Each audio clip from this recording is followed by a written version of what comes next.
அங்கே திரிவேணி சங்கமம் போயிருந்தபோது படகுல போகிறதுக்கு ரொம்ப நேரம் பேரம் பேசி ஒரு ஆளுக்கு 400 சொல்லி நான் 3000 சொல்லி அதுக்கப்புறம் கம்மி பண்ணி நாங்கள் மொத்தம் 5 பேர் போயிருந்தோம். அப்புறம் 2000 ஒத்துக்கிட்டு நாங்கள் படகுல ஏறிட்டு படகு நடு இதுக்கு போகணும். அங்கே ஒரு பூஜை பண்ணுற வேலை இருக்குது.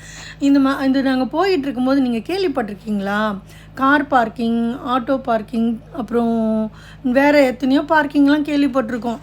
ஆனால் அந்த தம்பி, படகு ஓட்டுற தம்பி, கொஞ்சம் தூரம், அதாவது நடுவில் தண்ணி அப்படியே பயங்கரமாக வர இடத்துல சொல்கிறாரு, அங்கே பாருங்க அம்மா, நான் இப்போ கொண்டு போய் நிறுத்துகிற இடத்துல பார்க்கிங்க்கு பணம் கொடுக்கணும்.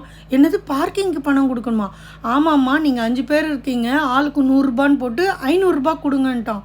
என்னடா இது அநியாய கொள்ளையாக இருக்குது அப்படி சொல்லி நாங்கள் அப்படியே ஷாக் ஆகிட்டோம். அதெல்லாம் நாங்கள் கொடுக்க முடியாதுன்னு தான் சொன்னோம். இப்படியெல்லாம் கொள்ளை அடிக்கிறாங்க, என்ன பண்ணுறது? ஓகே.